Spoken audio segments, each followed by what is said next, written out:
ایسے ہیں، میں 100% نہیں کہہ سکتا، لیکن ہیں کہ جو لائٹ کے لیے کنڈے کا استعمال کرتے ہیں، یعنی وہاں جو روڈ پہ جو لائٹیں لگتی ہیں نائٹ میچ کھیلنے کے لیے، اس میں جو بجلی لی جاتی ہے وہ کنڈے کی لائٹ سے بھی یہ لوگ لے کر کرتے، تو کنڈے کی لائٹ لینے کی بھی ان کو اجازت تو نہیں دی جائے گی۔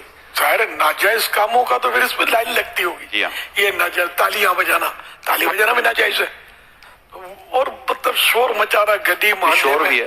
لوگوں کو کتنی تکلیف، حقوق عامہ تلف ہوتے ہوں گے، حقوق العباد تلف ہوتے ہوں گے، بال گلی میں کسی کے سر پہ لگتی ہوگی، راستے کسی بند کی آنکھ پہ لگ جاتی ہوگی، یہ بھی حادثات ہوتے ہوں گے اس میں۔ راستے بند ہوتے ہیں، لوگوں جی کے ہاں۔ گھروں کی کھڑکیاں ٹوٹتی ہیں، پتہ نہیں کیا کیا کیسز ہوتے ہیں۔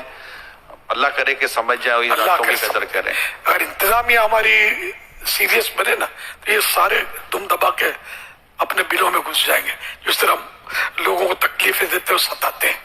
لیکن اب اللہ کرے، حالانکہ یہ قانونی طور پر بھی اس سب کے قانون بنے ہوئے ہیں، یہ قانون تھوڑی ہے کہ گلی محلے میں جا کے شور کرو اور یہ کرو۔ باہر ملک میں اتنا عجیب و غریب نظام میں نے دیکھا ہے، کہاں ہوتا ہے حضور؟ یعنی جو جیسے کہ پوش ایریا، خاص کر جس کو بولتے ہیں نا ہم لوگ، ایریاز ہوتے ہیں، بنگلوز ہوتے ہیں، وہاں اسٹریٹ لائٹ نہیں ہوتی۔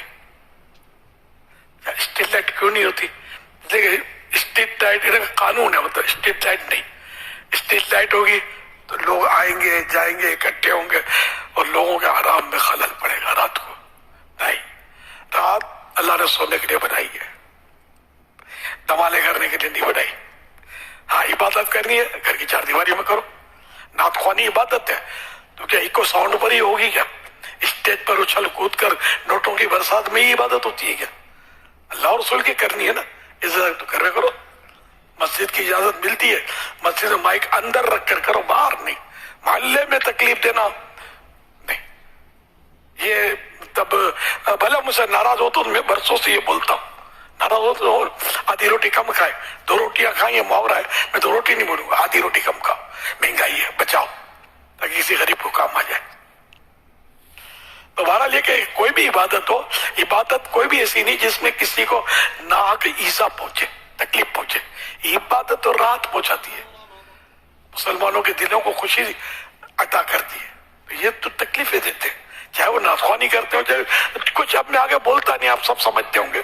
جو بھی روڈوں پہ یا گلیوں پہ، یعنی کہ جہاں آبادیاں ہیں وہاں یہ کام نہیں ہونے۔ باہر ملکوں میں اس طرح کا نہیں ہے، ہمارے یہاں ہے، کوئی بولنے والا نہیں ہے۔ این او سی بھی مل جاتی ہے، این او سی نہیں ملو تو ہڑتال کریں گے، دھرنا ڈال دیں گے، ساری ٹریفک جام کر دیں گے۔ اسے گلے پڑ گئے اپنے لوگ کے، بس خدا کی پناہ یار، کیا کر رہے ہیں؟ تو عبادت کرنا، اللہ رسول کو یاد کرنا ہے، نیکی کرنی ہے، تلاوت کرنی ہے، درود شریف پڑھنا۔ تو گھروں میں پڑھتے ہیں، اسلامی بہنیں کون سی روڈوں پہ پڑھتی ہیں؟ تو گھروں میں تو پڑھتی ہیں۔ تو نعت خوانی کریں، روز کریں، لیکن کرنی ہے میدان میں یا گھر کی چار دیواری میں یا ایسی جگہ پر جہاں لوگوں کو پریشانی نہ ہو۔ میری اس بات سے کوئی بھی اختلاف نہیں کرے گا، نہ کوئی عالم کرے گا، نہ مفتی کرے گا، نہ کوئی سلجھاؤ مسلمان کرے گا۔ کھلندر اور موالی قسم کے ہوتے ہیں، اڑے ہوئے کرنے والے، ہو سکتا ہے وہ ادھوری بات سن کر مجھے کچھ کہے، میں نے ان کو معاف کیا، میں تو ان کو بھی بولتا آ جاؤ ہماری سنو، اللہ کرے گا نمازی بن جاؤ گے اور پتہ چل جائے گا عبادت کس سے ہوتی ہے۔ میدان کا بھی جیسا امیر علیہ السلام نے فرمایا